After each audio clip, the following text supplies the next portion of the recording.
నల్గొండ జిల్లా Marriguda police station పరిధిలో chain snatching కు పాల్పడ్డ జంటను పోలీసులు అరెస్ట్ చేశారు. నిన్న సునీత అనే మహిళను లిఫ్ట్ పేరుతో కొద్ది దూరం స్కూటీపై తీసుకెళ్లి ఆమె మెడలో ఉన్న 7 తులాల మంగళసూత్రాన్ని లాక్కుని వెళ్లిపోయారు.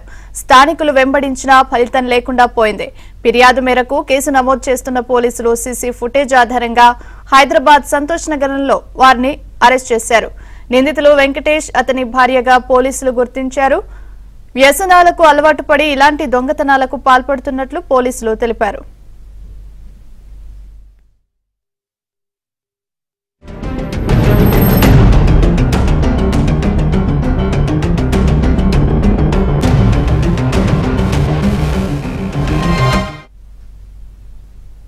నిన్న సాయంత్రం 4:35 ప్రాంతంలో మీ అందరికీ తెలిసిందే ఒక చైన్ స్నాచింగ్ మనకు మర్రిగూడ లిమిట్స్ లో రిపోర్ట్ అయింది.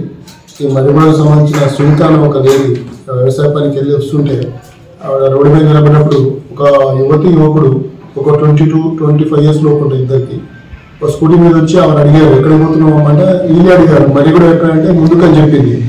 మేము అటే పోతున్నాం, మీరు రమ్మంటే ఆ పాపం లేడీ ఉంది కదా అని చెప్పి లిఫ్ట్ ఎక్కింది. మధ్యలో ఎక్కించుకొని తీసుకుపోయారు.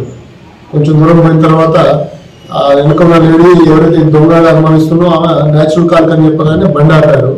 ఆపగానే మూత్రం పోద్దామని ఆమె యూనిట్ నటించింది. ఈ పాప ఏమో లేడీ ఆమె తోడు పక్కకు రాగానే ఆ లేడీ ఆ మెడలో ఉన్న గొలుసు పట్టి గుంజుకుంది. పరిగెత్తిపోయి ఈ స్కూటీ మీదకి పారిపోయింది. అదే టైంలో అక్కడ ఉన్న కొంతమంది వాళ్ళని చేంజ్ చేశారు. కానీ దురదృష్టవశాత్తు చేంజ్ చేసిన దాంట్లో పెట్రోల్ తక్కువ ఉండటం వల్ల బండి ఆగిపోయింది, వాళ్ళు పారిపోయారు. అన్ని సీసీ ఇప్పుడు మనం తీస్తున్నాం. ఆల్మోస్ట్ వాళ్ళు 3 టీంలతో వర్క్ చేస్తున్నాం. ఖచ్చితంగా